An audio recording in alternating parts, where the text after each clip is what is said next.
नमस्कार दोस्तों, मेरा नाम आलोक है और आज मैं आप सभी के सामने ह्यूमन फिजियोलॉजी के कुछ बेहद महत्वपूर्ण शॉर्ट नोट्स प्रस्तुत करने जा रहा हूं। सबसे खास बात जो मैं आप सभी को बताना चाहता हूं, वह यह है कि हाल ही में एनसीईआरटी पैटर्न के अनुसार एक नया शॉर्ट नोट्स फॉर्मेट सामने आया है और मैंने अपने ये नोट्स उसी पैटर्न को ध्यान में रखते हुए तैयार किए हैं। इसका मतलब यह है कि ये नोट्स पूरी तरह से एनसीईआरटी आधारित है और इन्हीं कॉन्सेप्ट से नीट में सवाल आने की संभावना काफ़ी ज़्यादा रहती है।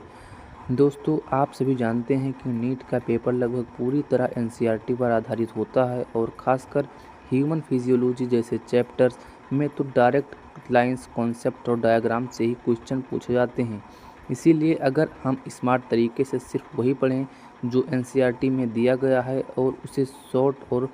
प्रिसाइज नोट्स में बार बार रिवाइज करें, तो हमारी तैयारी काफ़ी मजबूत हो सकती है। इसी सोच के साथ मैंने पूरे ह्यूमन फिजियोलॉजी को बहुत ही आसान, शॉर्ट्स और एग्ज़ाम ओरिएंटेड तरीके में कंप्लीट किया है, ताकि आप कम समय में ज़्यादा से ज़्यादा कंटेंट रिवाइज कर सकें। अगर हम टॉपिक्स की बात करें तो breathing and exchange of gases में लंग्स और एल्वियोलाई की वर्किंग को सिंप्लीफाइड तरीके से रखा गया है, ताकि गैस एक्सचेंज का कॉन्सेप्ट क्लियर हो जाए।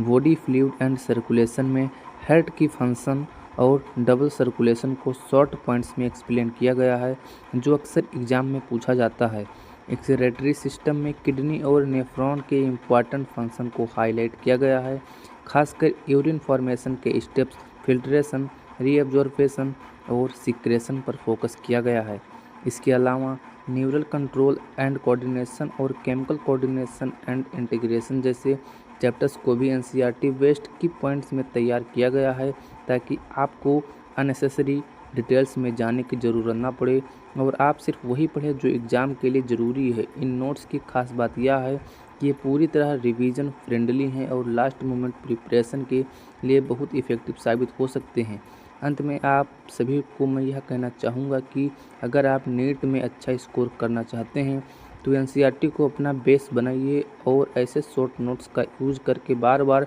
रिवाइज़न करिए, क्योंकि जितना जल्दी आप एनसीईआरटी बेस्ड कंटेंट को रिवाइज करेंगे, उतने ही ज़्यादा चांसेस होंगे कि आप एग्ज़ाम में पूछे गए क्वेश्चन को सही कर पाएँ। और यदि आपको ये नोट्स अच्छा लगा हो तो प्लीज़ एक लाइक और सब्सक्राइब ज़रूर कर दीजिए।